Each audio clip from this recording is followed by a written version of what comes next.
الله أكبر.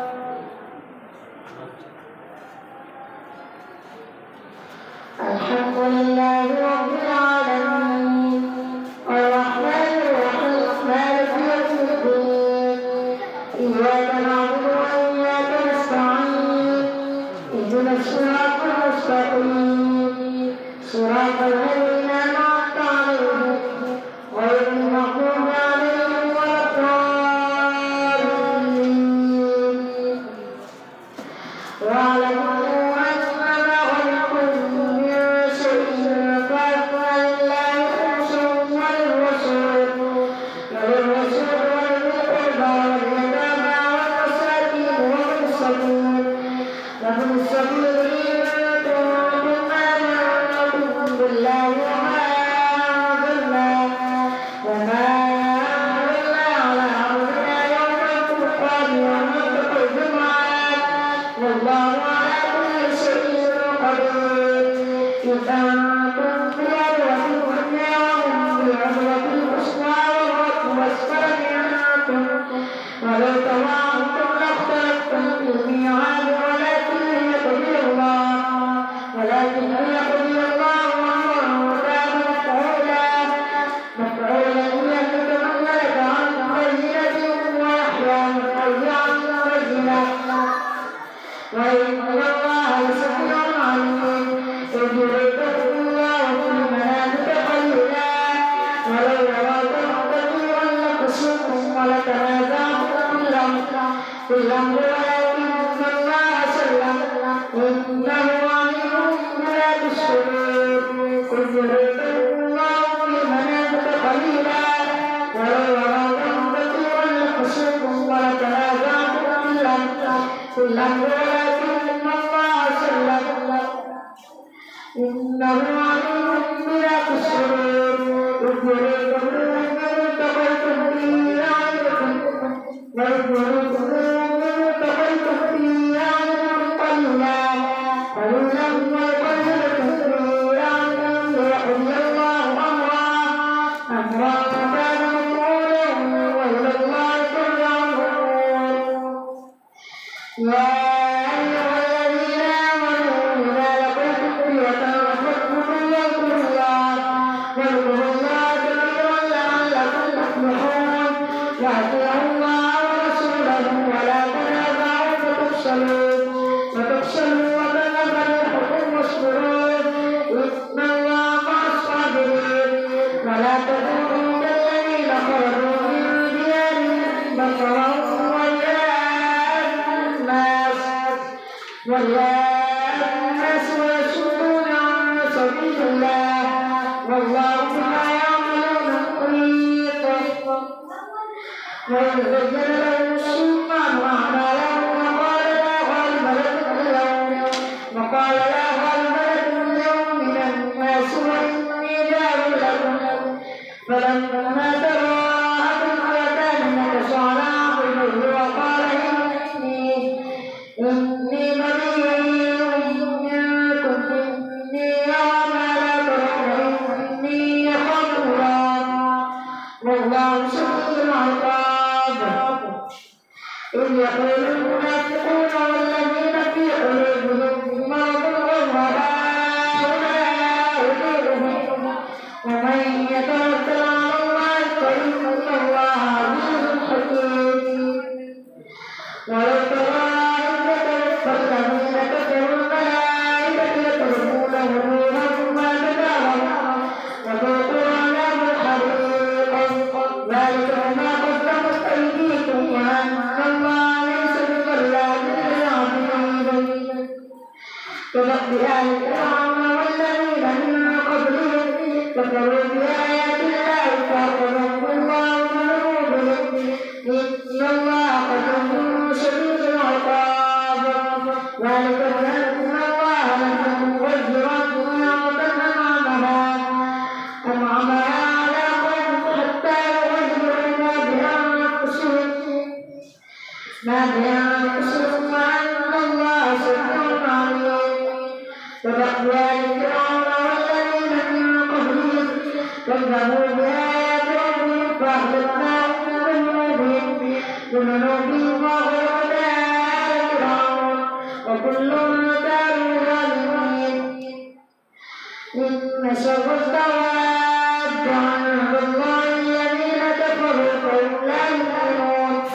الذين عاهدت منهم ثم يعقدون عقدا في كل مرة وهم لا يتقون فإنما تتقنهم في الحج فشددهم من خلفهم لعلهم يتذكرون وإما تخافن من قوم خيانة فانظر إليهم على سواء إن الله لا يحب الخائنين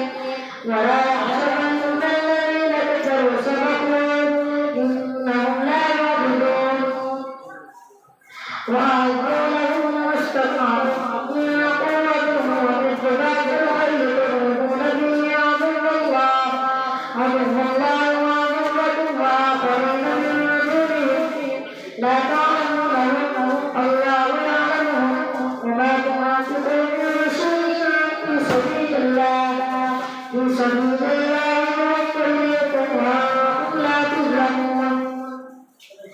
ويدرعون الشمس بنقلها وتوكل على الله إنه هو السميع العليم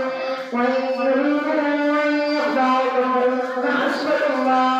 هو الذي ينزل بنصره وبالمؤمنين وألف بين قلوبهم لو أنفقت ما في الأرض جميعا ما ألفت بين قلوبهم ولكن الله ألف بينهم إنه عزيز حكيم يا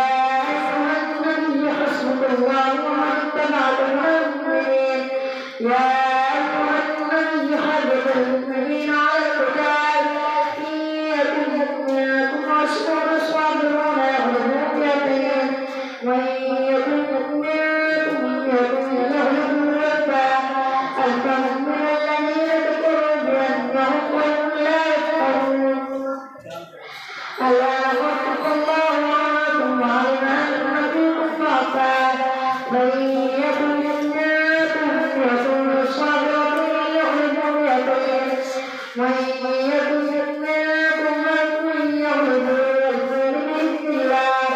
والله مع الصابرين ما كان لنبي أن يكون له أسرى حتى يكون له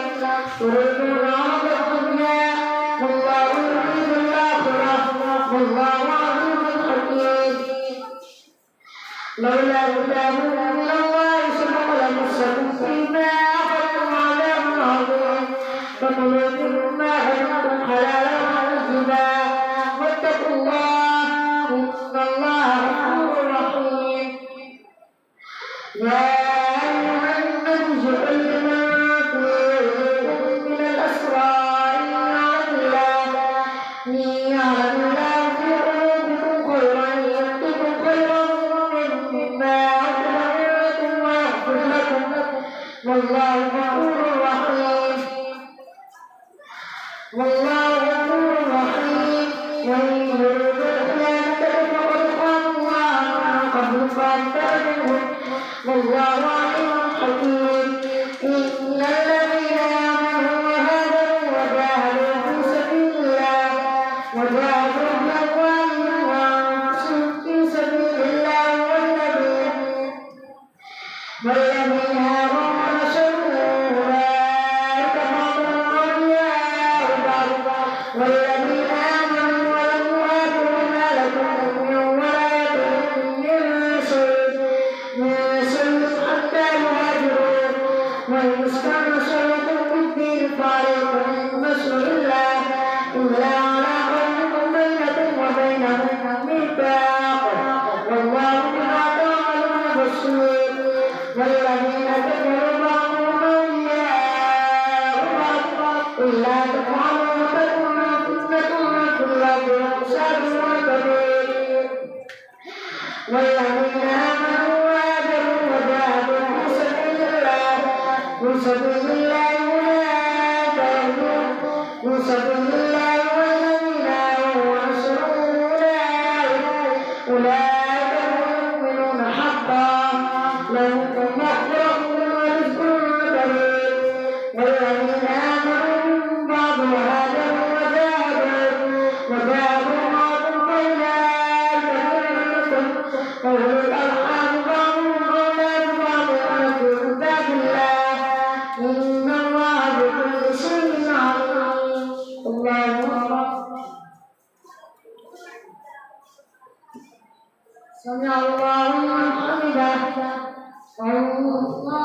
الله أكبر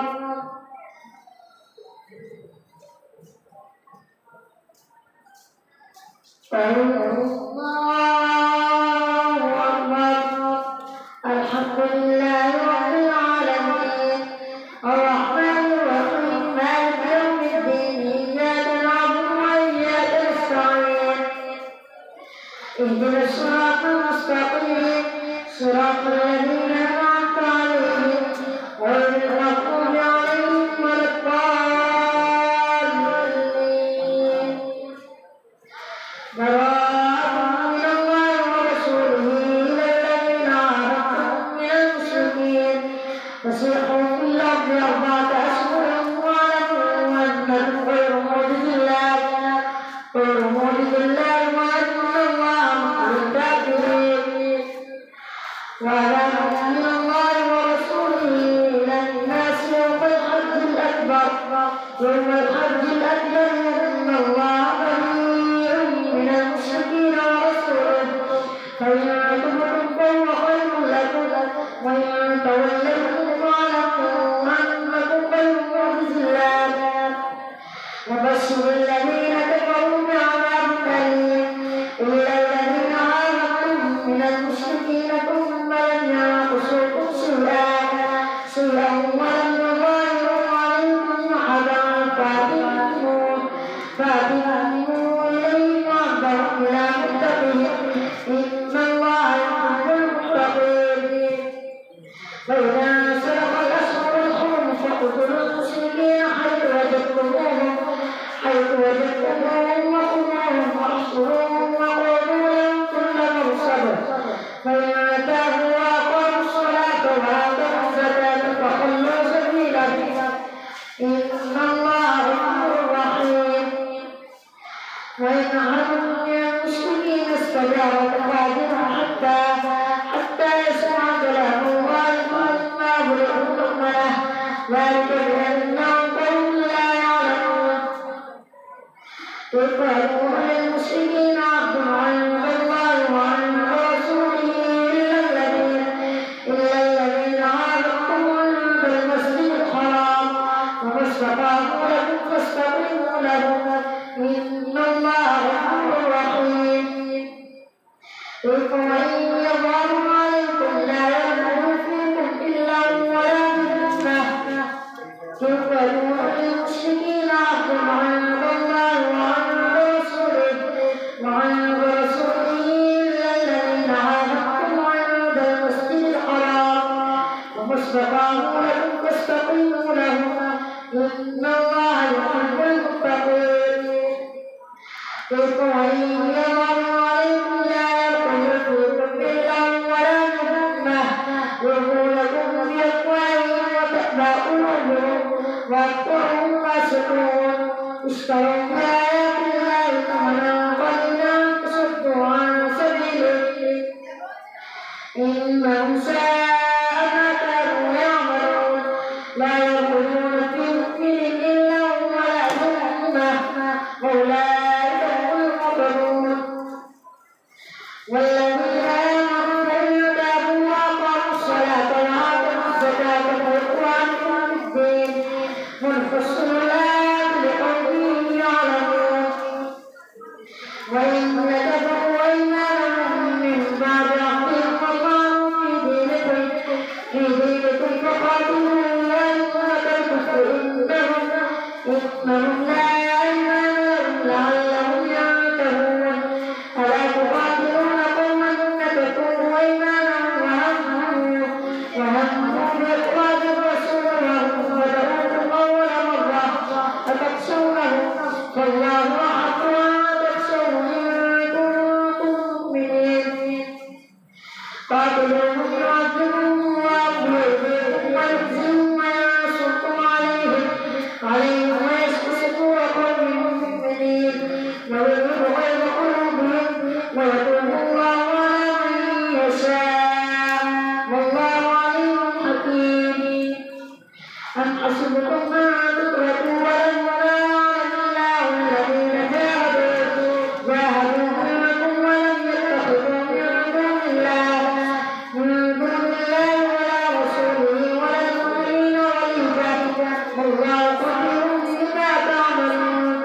ما كان للمشركين أن يعمروا مساجد الله من آمن بالله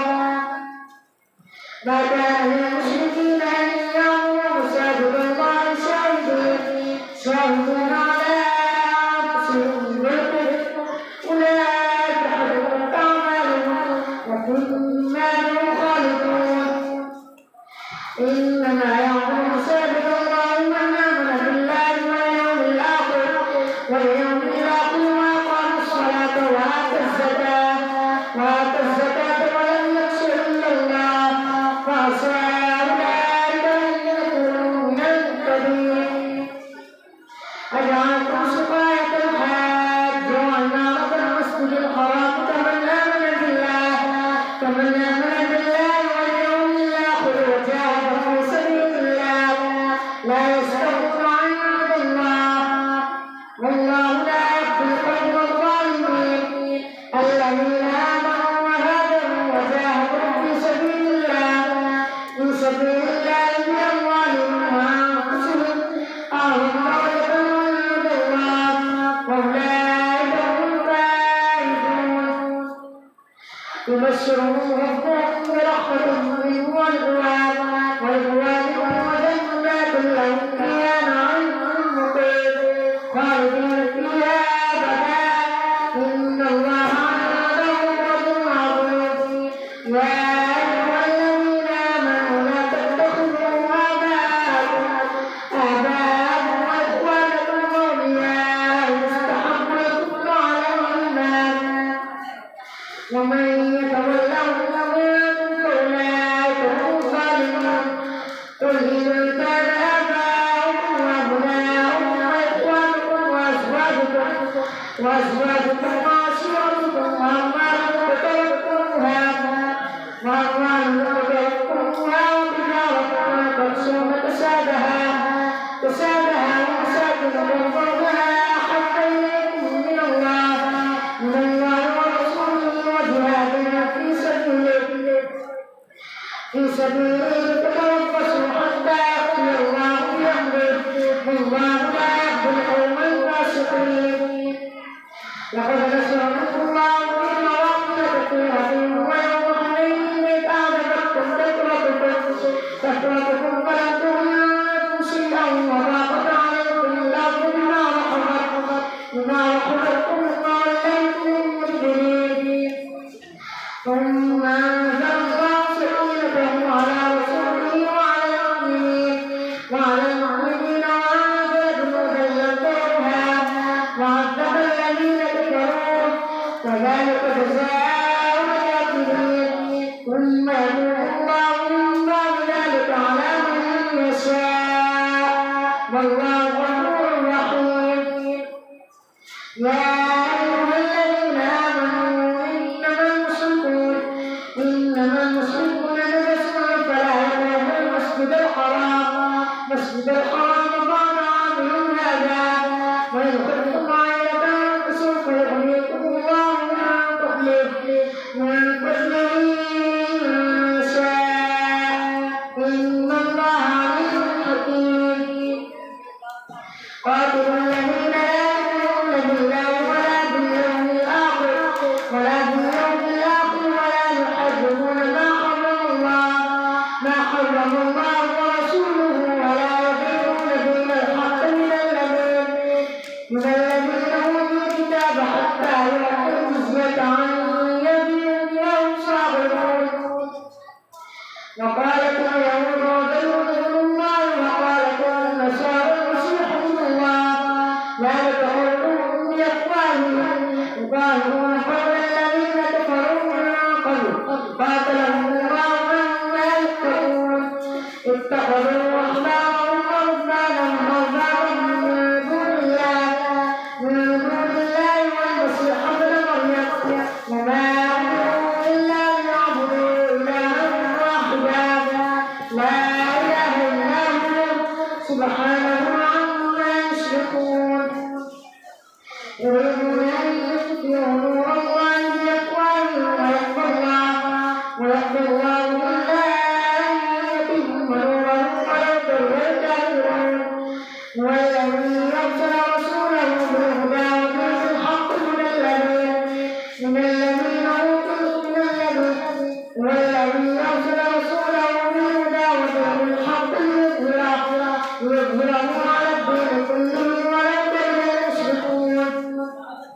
يا أيها الذين آمنوا إن كثيرا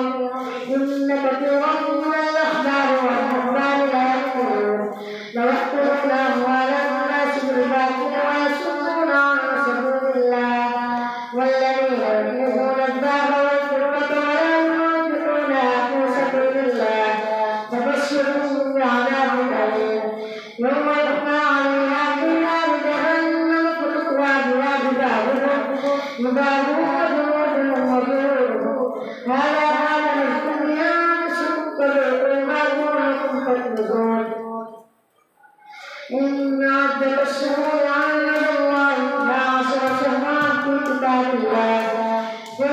الله يوم خلق السماوات والأرض منها أربعة حرم ذلك الدين القيم فلا تظلموا فيهن أنفسكم وقاتلوا المشركين كافة